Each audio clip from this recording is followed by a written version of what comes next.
네, 여러분 안녕하세요. 안녕하세요. 안녕하세요. 안녕하세요. 안녕하세요. 네, 안녕하세요, 여러분. 반갑습니다. 오늘 메타톡 사회를 맡은 KBS 안승길 기자입니다. 안녕하세요. 안녕하세요. 안녕하세요. 네, 저희 벌써 지난주에 두 번째 만남인데요. 네, 코로나19 좀 마지막 기승 부리고 있습니다. 다들 건강 조심하시고요. 저희가 이렇게 모여있는 이곳, 바로 메타버스 플랫폼이죠. 지금 두 번째 들어와 봐도 저도 생소한데요, 아직까지는. 좀 코로나 상황 속에서 여러 학생들과 함께하기 위해서 저희 다시 한번 이처럼 메타버스에 모이게 됐습니다. 저희 메타톡은 오늘 6월 선출될 교육감 후보자의 정책과 비전에 대한 우리 교육 당사자들이죠. 실제 학교에서 접하는 우리 전북 청소년들의 진솔한 생각을 들어보기 위해서 마련됐고요. 네, 먼저 황우진 전북교육감 후보자 나오셨고요. 후보님 안녕하세요. 안녕하세요. 반갑습니다. 네, 안녕하세요. 반갑습니다. 네. 그리고 오늘의 주인공입니다. 또 정말 귀한 분들 다시 한번 함께 하셨어요. 우리 전북 각 시군의 청소년 참여기구에서 활동하고 있는 청소년 위원 11분도 함께 하고 계십니다. 반갑습니다, 여러분. 와. 안녕하세요. 반갑습니다. 여러분. 네, 반갑습니다. 네. 오늘도 토크 내내 우리 참가자 여러분들, 우리 학생들의 진솔하고 거침없는 말씀 다시 한번 부탁드리고요. 전북의 미래인 우리 청소년들의 목소리가 앞으로의 교육 정책으로 반영되는 계기가 되길 다시 한번 기대해 봅니다. 그리고 우리 후보님과는 우리 학생들 처음 만나는 거잖아요. 우리 학생들끼리는 한번 봤지만 우리 후보님이 학생들이랑 한 번씩 돌아가면서 한 명 한 명 돌아가면서 자기소개하고 인사하는 시간 가져볼게요. 먼저 첫 번째 순서로 후보님, 우리 황호진 후보님 간단하게 소개해 주시겠어요? 예, 안녕하세요. 전라북도 교육감 예비후보 황우재입니다. 저는 우리 청소년 여러분 한 분 한 분이 모두가 오늘 또 내일 또 행복해지고 또 모두가 이 세상에서 반짝반짝 빛나는 보석이 되기를 바라는 황우재입니다. 반갑습니다. 네, 반갑습니다, 후보님. 네, 이어서 이제 사회자는 잠시 빠지고요. 후보자님께서 우리 학생들 11명의 학생들이 지금 교실에 앉아 있어요. 캐릭터 움직여서 이동하셔도 되고요. 학생들 지금 예. 닉네임, 별명으로 지금 예. 이름이 설정되어 있는데 한 명 한 명 예. 인사하면서 인사 좀 하시죠. 처음으로 얼굴 보시는 거니까요. 네. 예. 괄호 안에 써 있는 건 학생들이 지역이에요. 지역이 써 있어요.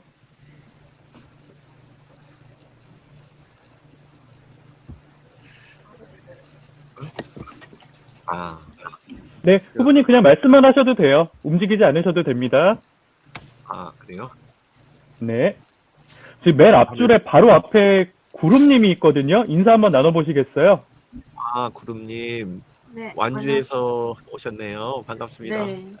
네. 제가 알아보니까 연고지가 완주시더라고요. 예, 그렇습니다. 어디 출신이신가 완주 궁금합니다. 동동입니다. 저는 바로 옆에 있는 삼례입니다. 만나서 그래요. 반갑습니다. 예. 네, 반갑습니다. 네. 예.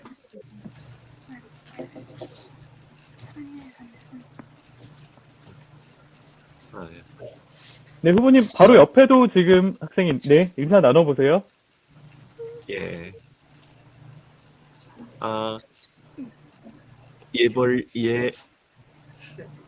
안녕하세요. 예벌님, 익산, 예. 안녕하세요. 에벌입니다. 네, 안녕하세요, 에벌님. 반갑습니다.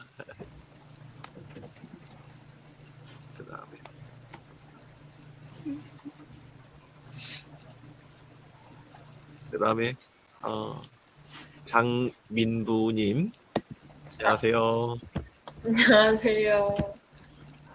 잠만보님입니다, 잠만보님. 후보님, 황호진 후보님. 예. 네. 후보님 자리로, 교탁 쪽으로 이동을 하시겠어요? 편하게. 자리로 가시죠. 예. 네, 가셔도 다 예, 보이니까요. 네네네. 예. 이동하시기 어려우시면 거기 서 계셔도 예. 돼요. 서 계셔도 됩니다. 네. 예. 네네. 네, 후보님 지금 앞에 치즈 학생 보이시나요? 임실의 치즈 학생. 치즈 네. 학생. 예. 네, 인사 나누세요. 얼굴 보시고. 안녕하세요. 예, 아이고 반갑습니다. 네, 반갑습니다. 네. 후보님, 요 뒷줄에도 학생들이 있습니다. 인사 한번 나눠보시죠. 아, 예. 네네. 오레오 학생 안녕하세요. 안녕하세요. 아, 전주에 계시네요. 오레오 학생. 네. 네. 네. 반갑습니다. 반갑습니다. 그다음에 옆에 경찰 안녕하세요. 고창에서 오신 경찰 학생. 예. 예, 반갑습니다. 그다음에 지난해 거북이 학생. 반갑습니다. 안녕하세요. 예, 반갑습니다. 그다음에 익산에서 오신 수험 학생. 수험 학생.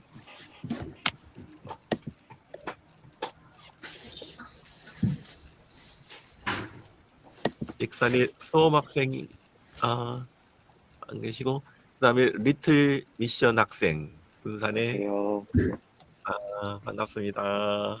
네. 그다음에 군산의 소방 학생. 네, 안녕하세요. 예, 반갑습니다. 네. 안 하셨나요? 사회자님. 사회자님. 그 사회자님 어디 계시죠? 그 있습니다. 사회자님. 여기 있습니다. 네네. 예. 아, 그렇군요. 예. 네, 여러분 사회자 목소리 들리시죠? 네. 네, 잘 들려요. 네, 고맙습니다. 네, 고맙습니다. 우리 이렇게 좀 뜻깊은 첫 만남 다시 한번 반갑고요. 우리 후보자님이 그러면 첫 대화를 나눌 공간으로 후보자님께서 이끄시는 방향으로 다 같이 이동해 보겠습니다. 후보자님, 첫 장소로 이동 같이 하시죠. 해변가로 가시는 거죠? 그러면 네. 교실에서 나와서 해변가로 이동을 하겠습니다. 예, 저를 네, 따라오시죠. 고맙습니다. 예. 네.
저는 어디에 있죠?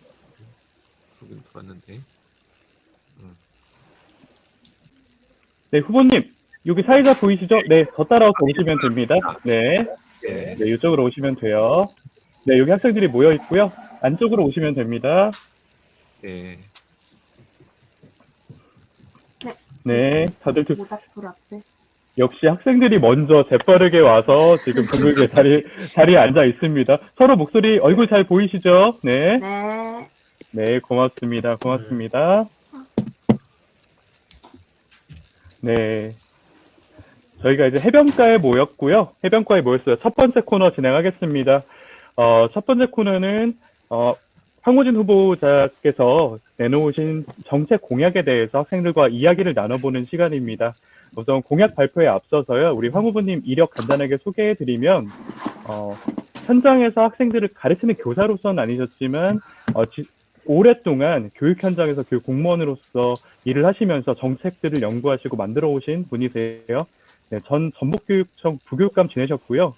앞서도 OECD 대한민국 교육관으로 활동하실 때 해외 생활도 말씀해 주셨는데 그런 활동도 하셨고 교육부에서도 근무를 하셨던 교육 정책가십니다. 마침 오늘 오전에도 교육청에서 교육 정책을 발표를 하셨어요. 그럼 오늘 황호진 후보님 주요 공약에 대해서 들어보도록 하겠습니다. 후보님 5분 이내로 핵심적인 부분들 학생들에게 다시 한번 소개해 주세요. 예. 저는 우리 학생들한테 늘 미안한 생각이 듭니다. 학교가 학생들의 꿈과 미래를 또 행복감과 희망을 줘야 되는데 그러지 못한 것 같아서 항상 미안한 생각이 듭니다.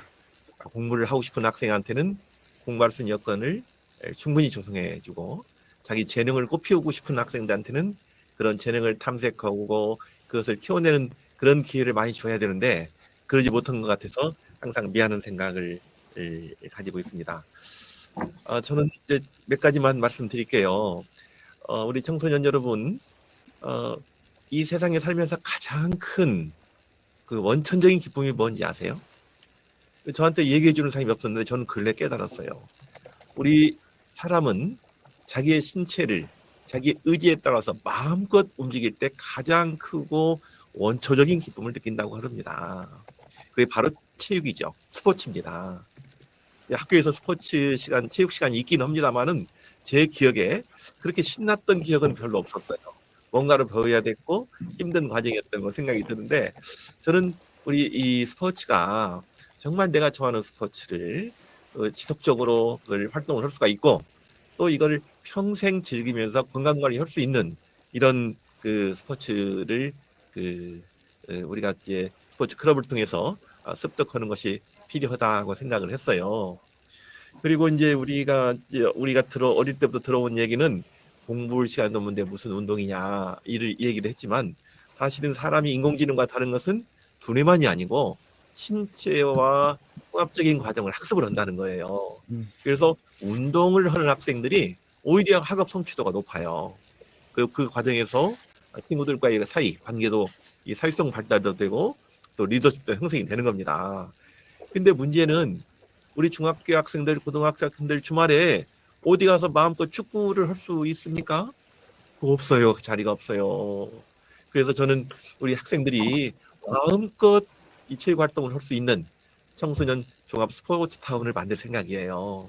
그리고 모든 학생들이 하나 이상의 스포츠 클럽에 가입해서 활동할 수 있게끔 저는 할 생각입니다. 즉 학교 체육을 활성화하고자 하는 제 1호 공약입니다. 두 번째는 여러분들이 매일 학교 급식을 하죠. 식사를 하는데 뭐 어떤 경우는 맛이 뭐 내 입맛에 맞지도 않을 수도 있고 하지만 중요한 것은 건강식을 제대로 먹을 수 있느냐 합니다. 그래서 저는 이제 친환경, 유기농, non-GMO 급식을 전면적으로 시행을 생각을 가지고 있어요. 그러니까 내 몸의 구성 성분, 내 건강을 좌우하는 것은 사실은 우리가 먹는 음식이거든요. 그래서 내가 먹는 음식이 만약에 그 발암물질이나 농약에 범벅이 돼 있다면 또 유전자 변형 농산물로 다 구성이 돼 있다면 제 건강 앞으로 미래의 건강을 장담할 수 있겠어요? 그렇지 못합니다. 그래서 우리가 먹는 학교 급식부터라도 전면적으로 친환경 유기농 non-GMO 농산물로 할 생각을 가지고 있어요.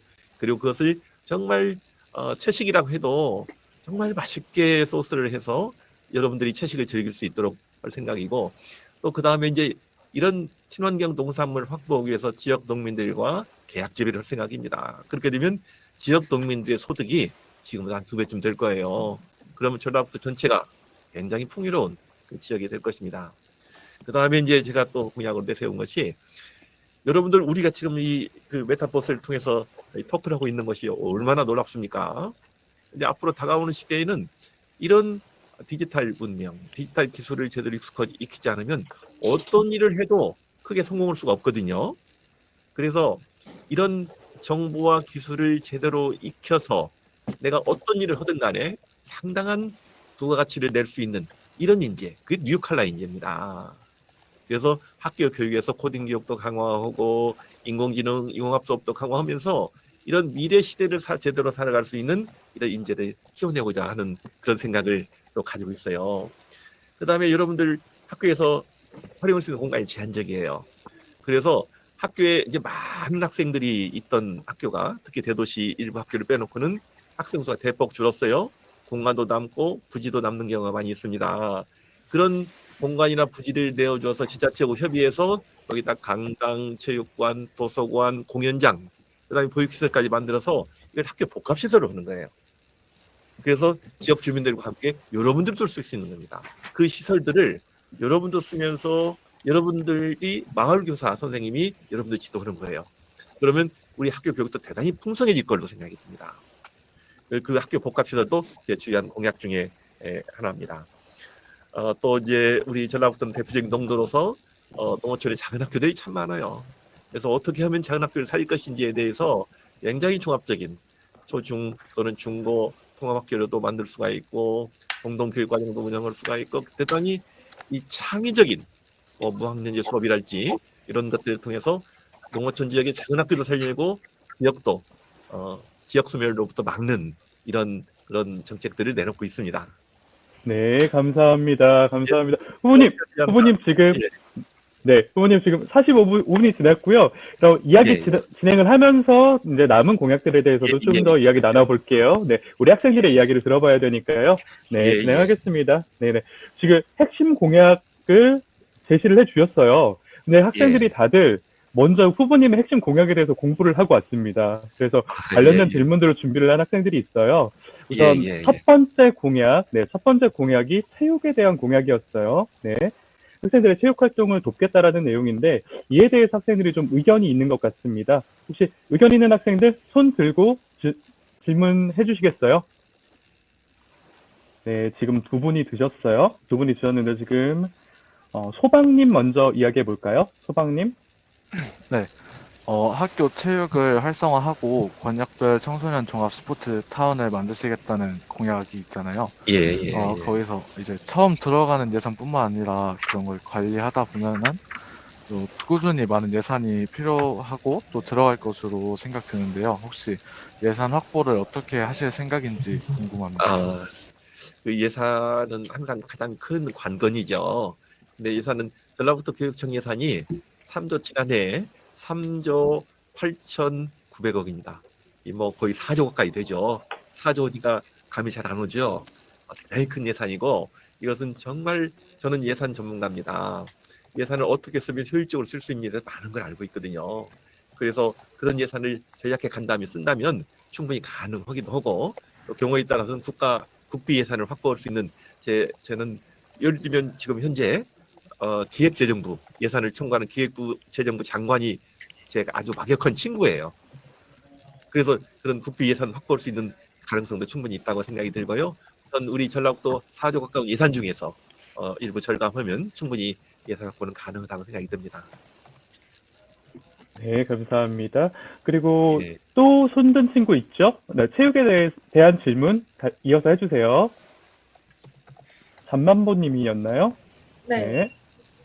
그 후보님의 공약 5번에서 초중고 모든 학생이 일주일에 2-3시간 이상 체육 활동을 하도록 한다고 하셨는데 솔직히 이미 거의 모든 학교에서 일주일에 2-3시간씩 체육 활동을 하고 있는데 굳이 스포츠 클럽에 가입을 해야 하나 싶기도 하고 그 현재 학교에서 스포츠 클럽 동아리가 따로 있는데 차라리 그런데 또 굳이 스포츠 클럽을 만들어 가야 싶기도 하고 또 스포츠 클럽에 들어가고 싶지 않은 친구들도 있는데 모든 학생이 들어가야 된다고 하는 거는 개인의 자유에 조금 어긋나지 않나 싶습니다. 물론 스포츠 클럽에 가입하는 것은 학생 개개인의 자유사에 맡겨져 있는 거예요. 그리고 이제 실제로 학교 일주일에 2-3시간 있다고 하지만 우리 이제 유럽의 선진국들에 비하면 우리 이 한국의 그 일주당 체육 수업 시간은 절반 정도밖에 안 돼요. 그래서 이제 확대할 필요도 있지만 여러분들 체육 수업 시간이 재미있었습니까? 그러지 않은 경우도 많이 있을 거예요. 주어진 교육 과정을 주어진 방법대로 하거든요. 근데 이 스포츠 클럽은 내가 좋아하는 스포츠 종목에 관해서 그 클럽에 가입해서 친구들과 마음껏 지도자가 있습니다만은 마음껏 지도도 받고 활동을 하는 거거든요. 그래서 이건 체육 수업 시간과 기초 체육 교육을 받는 거고 이것은 즐기면서 내 건강 관리 해 나갈 수 있는 친구도 사귈 수 있고 리더십도 만들어 갈 수 있는 그런 약간 다른 측면이 있고 이걸 두 개를 다 합한다고 해도 2-3시간씩 합한다고 해도 그 비로소 유럽에 있는 선진국들의 그 주당 체육 수업 시간 정도밖에 안 됩니다. 답이 됐는지 모르겠어요. 네, 감사합니다. 네, 고맙습니다. 네, 우선 체육에 대한 이야기는 이렇게 마무리해 보고요. 다음으로 유기농 급식도 핵심 공약 중에 하나세요. 근데 이에 대한 학생들의 궁금증이 있는 것 같아요. 예. 순서대로 한번 이야기 들어볼까요? 먼저 우리 거북이 학생 이야기 한번 해주시겠어요? 네, 경찰님도 다음으로 순서로 말씀 들어볼게요. 네, 잘 들리시나요? 네, 네, 들립니다. 앞서 친환경 유기농 학교 급식을 추진하신다고 하셨잖아요. 근데 농부분들이 유기농으로 농사 짓는 게 얼마나 어려운 거를 아는 입장으로서 유기농이 아닌 농산물을 해서 안 좋은 식품도 아닌데 왜 굳이 유기농으로 학교 급식을 해야 되는지 모르겠습니다. 유기농으로 하면은 기존 예산보다 훨씬 많이 들 것이며 그렇다고 메리트가 있는 것 같지도 않은데 왜 굳이 유기농으로? 예. 네, 네, 감사합니다. 그리고 이어서 질문 하나 더 듣고 바로 이어갈게요. 경찰님, 네, 경찰 학생 이야기해 주시죠. 네, 유기농이라고 하면 많이 비싸잖아요. 근데 네. 지금 저희 학교는 점심만 먹는 학생들 말고도 아침, 저녁을 먹는 학생들이 있는데 점심 지원을 받고 있잖아요. 그러면 네. 아침, 저녁 급식비도 지금도 비싼데 더 궁금해요. 예. 이거 두 질문을 제가 네, 모아서 묶어서 답변을. 좀 압축적으로 해주세요. 앞에 말씀을 하셨으니까 핵심만 압축적으로 예, 해주시면 예. 좋을 것 같습니다. 예. 네, 예, 알겠습니다. 사실 저도 이제 시골에서 성장을 했습니다. 지금도 요즘도 가서 보면 유기농 농사를 짓는 것은 정말 많은 어려움이 있어요. 저라고 보면 이 값이 2배가 된다고 해도 유기농 농사 짓기가 어렵습니다. 근데 현재는 지금 거의 비슷한 수준이에요. 근데 이분들은 자기 소신이 있기 때문에 하긴 하는데 어쨌든 유기농 여러분들 건강을 위해서 나중에 그 병원에 가지 않고 건강한 생활을 할 수 있다면 약간의 비싼 값을 지불하고도 유기농 식사를 해야 되지 않을까요? 저는 그것은 여러분들 미래를 위해서 꼭 투자해야 될 그런 굉장히 효율적인 그런 방식이라고 저는 생각을 하거든요. 그리고 이제 이렇게 좀 비싸지 않느냐. 저는 저 계약 재배를 통해서 어제 생산을 한다고 해도 저는 일반 농산물에 비해서 한 1.5배 정도는 높은 값을 지불해야 된다고 봐요. 전라북도교육청 현재 급식 예산이 1,200억인데 한 2,000억 정도는 돼야 된다고 저는 개인적으로 생각을 하고 그 예산은 아까 말씀드린 대로 여러 예산, 4조 예산을 쓰는 과정에서 효율적으로 집행하면 얼마든지 집행이 확보가 가능하다고 생각이 들고 여러분들의 건강을 위해서 요즘 이 젊은 부부들 그 불임이 너무나 많거든요. 이게 다 먹거리에서 기인하는 것이 대부분이라고 이 얘기를 들었어요. 그렇다면 여러분들의 건강과 2세들을 위해서 이 정도 먹거리에 투자하는 것은 저는 굉장히 효율적인 투자다. 효과적인 투자다. 이렇게 생각을 합니다. 답이 됐는지 모르겠어요. 네, 감사합니다. 혹시 유기농 급식에 대해서 조금 더 의견 있는 친구 있습니까? 그 유기농이라고 하면 맛이 많이 없는데 학생들은 고작 12년을 급식을 먹는 거란 말이에요. 근데 굳이 학생들은 뭘 먹어도 이거 건강해요. 근데 굳이 유기농을 먹어야 되는지 유기농 급식이 맛이 없다는 것은 사실 우리는 이미 너무 인공 조미료에 길들여져서 그렇거든요. 예를 들면 야채를 먹을 경우에도 이런 과일 소스를 잘 버무려서 야채 요리를 하면 너무너무 맛있거든요. 우리는 지금 그동안 너무 싸고 자극적인 이런 가공식품이 길들여져 있는 거예요. 이제는 신선한 이런 채소 중심의 또는 건강 농산물 중심으로 이제 요리를 개발해 간다면 얼마든지 맛있게 건강식을 먹을 수 있다고 생각해요. 네, 고맙습니다. 그리고 오레오님, 네, 오레오님도 유기농 급식에 대한 마지막 의견으로 들어볼게요. 네네. 학생 한 명당 급식의 금액이 정해져 있잖아요. 예. 3,700 얼마로 알고 있는데 그렇게 정해져 있는데 유기농 식재료를 구입하느라 예산이 그 금액이 너무 커져버리면은 급식 예산은 한정되어 있는데 그걸 하면은 그 급식이 부실해지지 않을까. 그게 그래서 이제 차라리 그 유기농 식재료를 쓰는 것보다 학생 한 예. 명당 총 금액을 늘려주는 게 더 실용적인 방안이 아닐까 하고 생각합니다. 그렇죠. 우리가 한 끼 식사 단가는 정해져 있다고 생각하기 때문에 이제 이런 생각이 나오는데, 그리고 그 정해진 단가 내에서 우리 성장하는 학생들 고기도 좀 많이 먹고 배불리 먹고 이제 이걸 생각을 해요. 다 그런 얘기를 하죠. 근데 사실은 우리가 판단하기에 따라서는, 교육 당국자가 판단하기에 따라서 3,700원이 아니고 5,000원이 돼야 되겠다 하면 5,000원의 그 예산을 어떻게든 확보할 수 있는 길은 있습니다.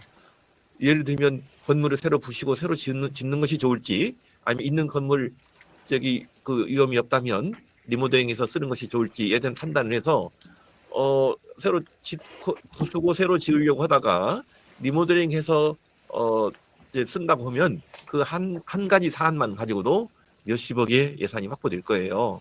예산은 쓰기 나름이고 어떤 정책 결정의 우선순위의 문제입니다. 따라서 저는 3,700원의 예산 단가가 아니고 급식 단가가 아니고 저는 5,000원 이상 돼야 된다고 생각을 해요. 저는 그 준비가 되어 있습니다. 네, 감사합니다. 감사합니다. 아무래도 학생들이 학교에서 항상 급식을 먹어야 하기 때문에 그에 대한 관심들도 많은 것 같고요.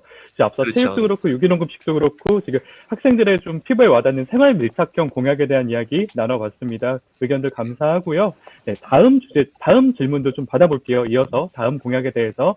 네, 우선 제 바로 옆에 있는 헤일님이 계시거든요. 헤일님, 정읍의 헤일님 들리시죠? 네, 헤일님.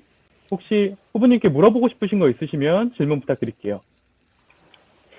그리고 아까 헤일님이 인사를 못 하셨어요, 후보님이랑 처음 예. 보시는 거니까, 네. 인사 나누시고 답변하실 때 질문해 주시면 되겠습니다.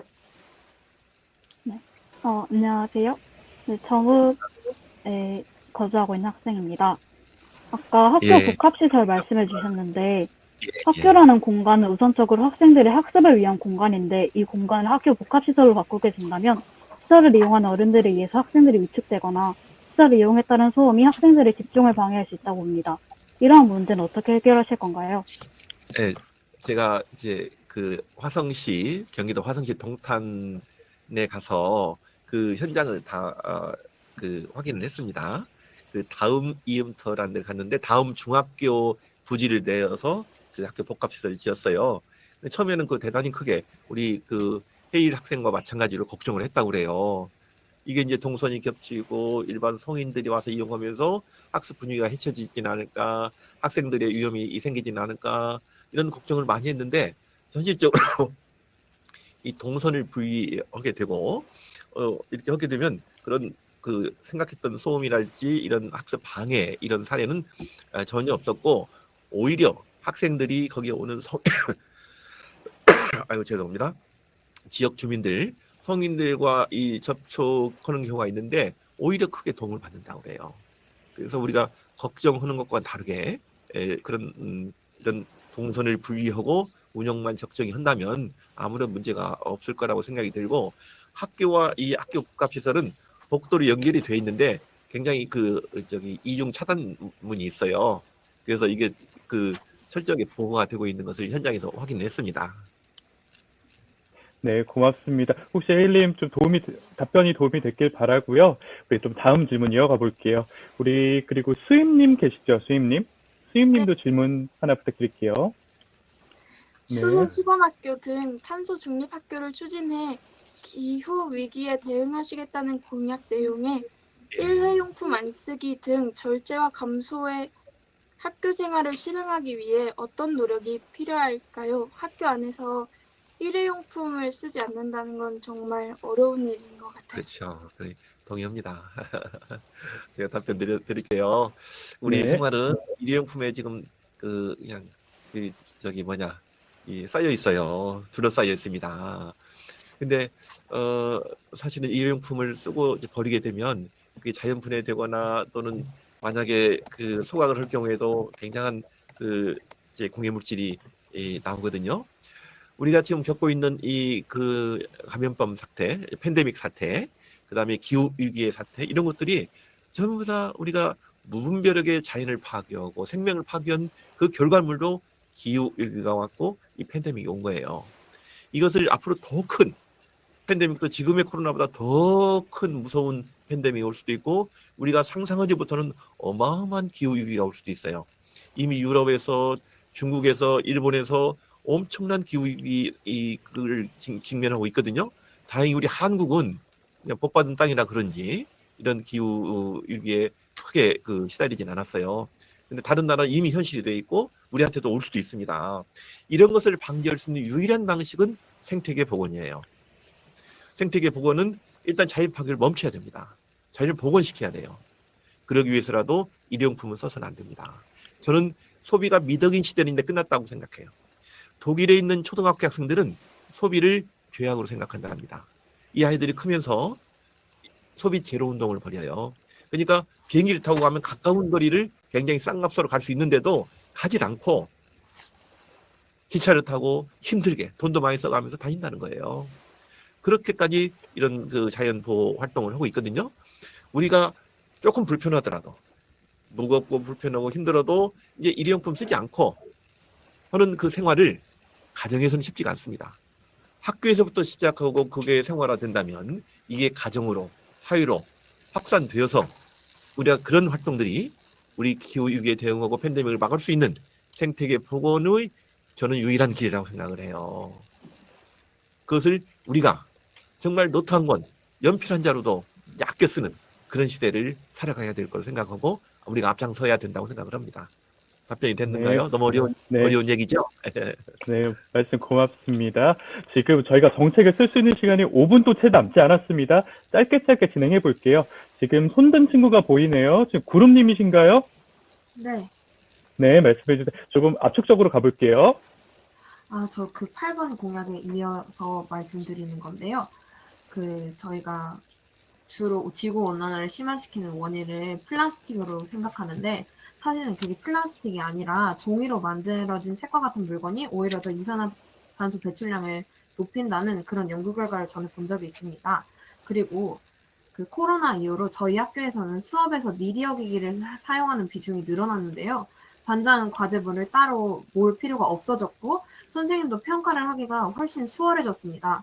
그래서 기후 변화와 그리고 학교에서 수업을 참여하고 수업을 소통할 수 있는 그런 거를 늘리기 위해서 교과서 전자화 도입에 교과서 전자화 도입에 대해서 어떻게 생각하시는지 궁금합니다. 저는 양면성이 있다고 생각을 해요. 아까 말씀하신 대로 이런 종이 책을 쓰지 않으면 자연 보호 효과가 분명히 있어요. 이 책 한 권을 만들기 위해서 얼마나 많은 나무들을 베어내야 되겠어요. 그런 점이 있지만 우리가 이제 이 온라인과 오프라인의 차이라는 게 있습니다. 우리 세대만 해도 일단 오프라인 상에서 종이책을 만지고 보아야 이게 책을 보는 느낌, 공부하는 느낌이 있었거든요. 근데 요즘 세대는 다르다고 봐요. 그래서 여러분들은 오히려 온라인 상에서 이 모니터에서 있는 내용들이 더 생동감 있고 살아있는 느낌을 받을 수도 있습니다. 그렇다면 저는 생태계 복원, 생태계 보호 측면도 있고 또 이런 여러분들한테 적합한 방식으로 또 많은 컨텐츠 제공할 수 있고 또 효과적으로 검색도 가능하고 그렇다면 저는 전자책도 부분적으로 전면적으로 도입하는 데는 좀 여기 어려움이 있겠지만 일단은 도입을 해 가면서 일부 또 이 인쇄된 자료가 필요하다면 일부만이라도 그런 자료를 보완해 가는 즉 전자책 도입에는 전면적으로 전체적으로 동의한다 이런 입장이고 그것은 우리 지구를 보호하기 위해서도 필요하다 이렇게 말씀드리고 싶어요. 감사합니다.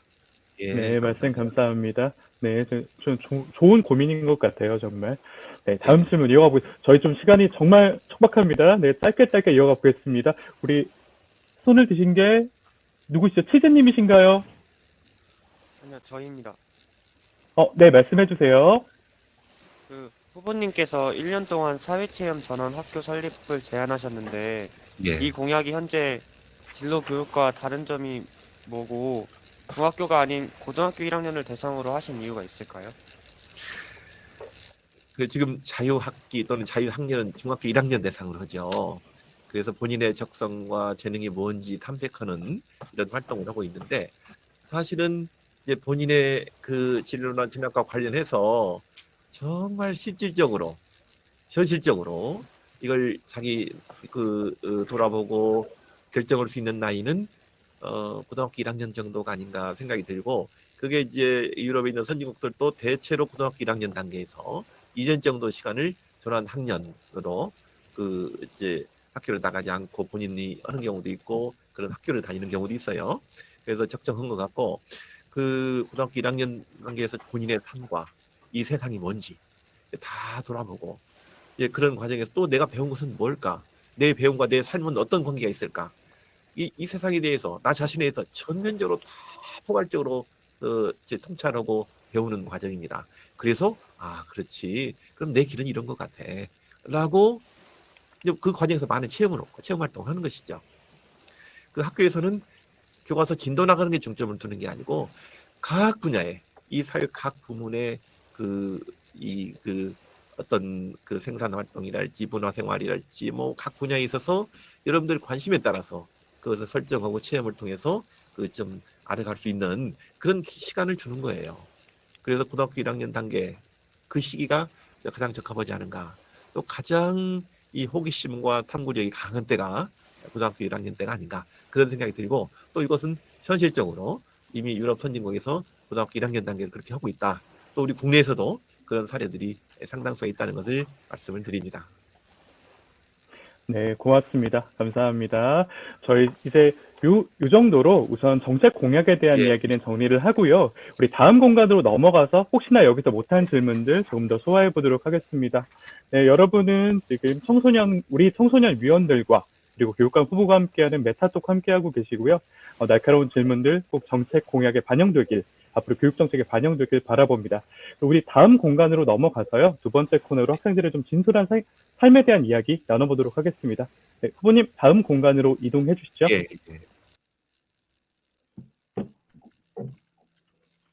네, 후보님 위로 올라가시면 됩니다. 후보님 위쪽으로 올라오세요. 사회자 따라서. 네, 이쪽으로 들어오시면 돼요. 네, 그 위에 학생들이 모여 있습니다. 네, 다들 이제 얼굴 보이시죠? 서로 얼굴 보이는지 확인해 주시고요. 네, 이야기 진행해 볼게요. 네, 이번 두 번째 코너고요. 앞으로 남은 시간이 지금 10분밖에 남지 않았습니다. 정말 아쉽지만 저희 빠르게 진행해 보겠습니다. 이번에는 학생들 앞에서 못한 공약의 정책에 대한 이야기도 좋고요. 또 학교 생활에 대해서 좀 생활 속에서 후보님과 나누고 싶은 이야기 있으면 편하게 이야기해 주시면 됩니다. 우선 먼저 손 한번 들어볼까요? 질문하시고 싶으신 학생 있으시면 손 들어주세요. 네, 지금 누구시죠? 위쪽에 보였는데. 네, 윗선입니다, 윗선. 치즈님이시죠? 치즈님, 우선 그러면 치즈님 먼저 한번 듣고 다음 순서로 넘어갈게요. 네, 말씀해 주세요. 아까 전에 정책 얘기에서 못했는데, 네. 전담교사제, 그러니까 기초학력 완전 보장 체계 말하셨는데, 소규모 학교 같은 경우에는 보건 선생님이나 상담 선생님이 순회도시는 선생님들이 계세요. 근데 담당하는 학생들이 많아지시면 이제 학교 도시면서 그러면 그만큼 효과도 떨어지고 떨어질 텐데, 이러한 문제에 대해서 해결 방안이나 혹시 다른 의견 있으실까요? 예, 그 기초학력의 문제는 굉장히 그 문제의 원인이 복합적이에요.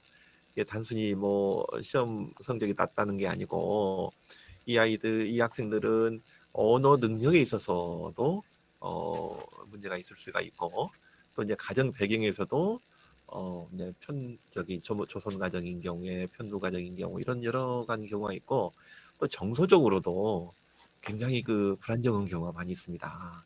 그래서 이 기초학력 전담 교사가 이런 그 사회복지사, 또 교육복지사, 가정적 배경의 문제, 그다음에 정서적 치유의 문제는 상담사, 또 이제 언어 발달이 좀 늦은 경우에는 언어 치유사, 이런 분들을 전체적으로 총괄 조정해서 이분들이 통합 지도를 할 수 있게끔, 맞춤형 지도를 할 수 있게끔 가야 돼요. 그래서 이 전담교사는 어렵지만 이 경력 미달 학생들 위해서는 꼭 필요하다. 저는 그런 생각을 가지고 있고, 이 아이들 교육을 우리 교육이 학교가 왜 있죠? 우리 학생들 위해서 있는 거 아니에요. 그래서 저는 어떠한 어려움이 있어도 이런 문제는 해결해 가야 된다. 저는 그렇게 생각이 들고, 예를 들면 여의치가 않으면 기간제 교사를 더 충원을 한다든가, 또 교육복지사가 부족하면 이 외곽에 있는 사회복지사들을 적정하게 교육과정을 거쳐서 이 교육복지사로 이 아웃소싱을 한다든가 하는 여러 가지 방식은 있을 거로 생각이 듭니다. 답이 됐을까요? 네, 고맙습니다. 지역마다 차이가 있을 수 있기 때문에 그에 대한 학생의 질문이었던 것 같아요. 네, 고맙습니다. 네, 다음 질문 손 들어주시겠어요? 지금 거북이님이 위쪽에, 우선 위쪽 먼저 가볼게요. 위쪽에 손 들었던 분 말씀해 주시죠. 저도 마찬가지로 정책 질문을 드리고 싶은데, 후보님이 생각하시는 뉴칼라 인재란 구체적으로 무엇인지, 그리고 현재 뉴칼라 인재의 양성이 사교육에 의존되고 있는데 학교 교육에서 그러한 인재를 양성하기 위해서 어떠한 계획을 갖고 계신지 궁금합니다. 그 뉴칼라 인재의 개념은 어떤 전공을 하고 어떤 일을 하더라도 앞으로 크게 발전하는 이 정보 기술을 제대로 익히지 못하면 거기서 어떤 최고의 어떤 제품이나 서비스를 생산하기 어렵다. 그래서 자기 혹은 어떤 일을 하더라도 이 첨단의 정보 기술을 활용해서 부가가치를 높이는 인재가 필요하다. 그래서 학교에서는 사실은 우리나라 그 학교에서 이런 교육이 너무나 부족해요. 그래서 인공지능 융합 수업이랄지 4차 산업혁명 체험센터랄지 뭐 이런 것을 좀 해가야 됩니다. 예를 들면 드론 조작법을 익히는 건 단순한 것 같지만 이 코딩 교육 같은 걸 제대로 한다면 여러 대의 드론이 함께 군무를 추도록 하는 이런 프로그램을 짜서 실제로 그 군무를 한번 하도록 그걸 작동을 해본다면 얼마나 놀라운 기억이에요. 그래서 이런 기억들이 앞으로 뭐 예전에는 이제 컴퓨터 도움을 받아서 디자인도 하고 제품도 만들어내고 그랬지만 이제는 전면적으로 3D 프린팅이랄지 뭐 여러 부문에서 이런 정보 기술을 활용하지 않으면 그 분야의 최고가 되기 어렵거든요. 그래서 이런 첨단의 정보 기술을 무장된 인재를 뉴칼라 인재라고 얘기를 했어요. 그래서 앞으로 코딩 교육이랄지 AI 그런 에듀테크 기술을 활용한 이런 교육을 대대적으로 확충해 나갈 생각입니다. 그건 꼭 필요하죠. 답이 됐어요? 네, 네, 감사합니다. 아까 손 주셨던 그리고 다음 질문 리틀미서님 이야기해 주세요. 네. 저는 이제 후보님의 공약 중에 학생들이 줄어들고 있잖아요. 그 농어촌 학교 같은 경우는. 그래서 이제 초중 통합학교나 중고 통합학교를 만들겠다고 하셨는데 아무래도 학교나 그런 차이가 있고 하다 보니까 학생들이 학년도 다르면 아무래도 교과목의 역량이나 수준 차이는 있을 것 같은데 어떤 활동을 같이 할 수 있을까요? 그렇죠. 사실은 같은 현재 수업을 같이 받고 있는 그 반 학생들 사이에서도 수준 차이는 상당히 큽니다. 근데 이게 이제 학년이 다르고 학교 급이 다를 경우에 이걸 통합 학급 또는 무학년제가 어려울 것 같지만 특히 실과나 체육 같은 과목은 이건 굉장히 적용 가능성이 크고 특히 아까 AI 어떤 디지털 교육 같은 코딩 교육 같은 것은요 학년에 관계없이 같이 통합해서 수업에도 또 굉장히 성과가 크다는 그런 실증적인 연구 성과들이 실제 경험적인 사례들이 많이 있어요. 그리고 여러분들 아세요? 가장 훌륭한 선생님은 또래 선생님이다 하는 얘기가 있어요. 선생님들이 생각하는 사고 체계와 어휘하고 여러분들의 사고와 여러분들이 쓰는 언어가 다릅니다. 근데 나보다 조금 더 아는 친구가 나를 도와준다면 가장 효과적인 지도가 될 수 있는 거예요. 조금 나이 차이가 나지만 나보다 한 학년 위야. 그리고 한 2년 또 위야. 이런 형님들이 나를 도와준다고 해도 사실은 선생님이 도와주는 것보다 훨씬 더 효과적일 수도 있어요. 그래서 이 차이가 나지만 사실은 여러분들이 생각지 못하는 굉장히 큰 시너지가 나올 수도 있어요. 내가 모르는 것을 내가 쓰는 언어로 쉽게 가르쳐 준다면 얼마나 고마운 일이에요. 근데 물론 진도 나가는 데는 조금 더 안 될 수가 있어요. 그렇지만 진도 나갈 때는 나가고 또 이걸 보완할 때는 그런 무학년제 동료 학습, 동료 지도, 선배 그 멘토링 이런 걸 통해서 하는 것이 굉장히 효과적인 방식이 될 수 있는 거죠. 답이 됐나요? 네, 감사합니다. 네, 고맙습니다. 예. 저희 지역 안에서도 도농 격차라던가 그런 차이가 날 수 있는데 그런 부분들에 대한 고민과 답변이었던 것 같습니다. 혹시 지금 마지막 질문이 될 것 같아요. 마지막으로 한 분 정도 말씀 들어볼게요. 지금 애벌님, 소방님이신가요? 우리 아래쪽에 먼저 손 드신 분 한 분 들어볼게요. 네네, 이야기해 주세요. 황우진 후보님께서 학교폭력 예방을 위해서는 예술치료 프로그램이 필요하다고 주장하셨는데 추가로 학교폭력 관련해서 어떤 생각을 가지고 계신지 궁금합니다. 사실은 학교폭력의 문제는 굉장히 복합적이에요. 그리고 학교 생활도 적응도 잘하고 친구 관계도 좋고 학업 성적도 좋은 아이들도 어느 순간에 왕따를 당하고 어느 순간에 또 그 극단적인 선택을 하는 경우도 있어요. 이게 제일 중요한 것은 학교라는 이 공간이 서로 인정해주고 존중해주고 협력해가는 이 공간으로 인정이 돼야지 경쟁적인 공간이 돼서는 안 됩니다. 교육이라는 것은 서로 협력해서 교육 활동이 이루어지고 성과가 있는 것이지 경쟁은 교육에 전혀 도움이 되질 않아요. 근데 우리 학교는 너무나 경쟁적입니다. 그게 일단 경쟁이 있어야 뭐 공부를 잘한다? 이것도 굉장히 잘못된 허구입니다. 서로 도움을 주고 서로 그 협력해서 공부에 갈 때 그때 거기서 높은 성적도 나오는 거예요. 그렇게 볼 때 일단 학교 분위기가 서로가 인정해주고 존중하고 협력하는 분위기가 중요하고 또 그걸 예방할 수 있는 방법 중에 하나는 학생들 서로 간에 학교에서 행동 규범을 서로 합의해서 만들고 서로 지켜가고자 하고 또 자율적으로 통제해가는 그런 노력이 학교 폭력에서 가장 핵심적으로 중요한 거죠. 아까 예술치유 프로그램은 사실은 예술적 아름다움, 예술적 감수성을 익힌 학생들이 남을 괴롭히거나 남한테 해치는 이런 일을 할 수 있겠어요?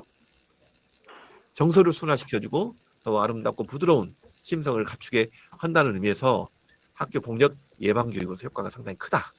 이제 그런 말씀이지만 사실은 학교 폭력 예방을 위해서는 굉장히 복합적인 여러 가지 요인들이 같이 가만히 돼야 되고 결국 학교 폭력 예방을 위해서는 나로부터 시작된다. 이렇게 생각하시면 되겠습니다. 네, 말씀 감사합니다, 후보님. 감사합니다. 학생들 질문 더 많이 이야기를 들어야 되는데 시간상 이렇게 마무리를 하도록 하겠습니다. 네, 후보님 오늘 함께한 시간들 정말 뜻깊은 시간인데 앞으로 교육 정책에 꼭 반영될 수 있길 학생들의 목소리가 반영될 수 있길 기원하고요. 오늘의 소통의 자리가 학생들에게도 앞으로 학교 생활하고 사회생활하는 데도 많은 도움이 되길 기대해 봅니다. 네, 오늘 혹시 후보님 마지막으로 학생들에게 인사 말씀, 마무리 말씀 짧게 부탁드리겠습니다. 저는 오늘 이렇게 우리 학생들과 이런 메타버스를 통해서 메타톡을 했지만 너무너무 기쁨이 커요.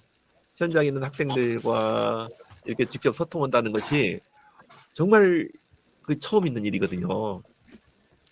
그래서 뭐 이런 기회가 또 이런 분명의 새로운 플랫폼에서 이런 기회를 자주 가졌으면 좋겠다는 생각이 들고 이게 좀 앞으로 활성화됐으면 좋겠다 이런 생각이 들고 여러분 한 분 한 분 여러분들이 세상의 주역이고 주인입니다.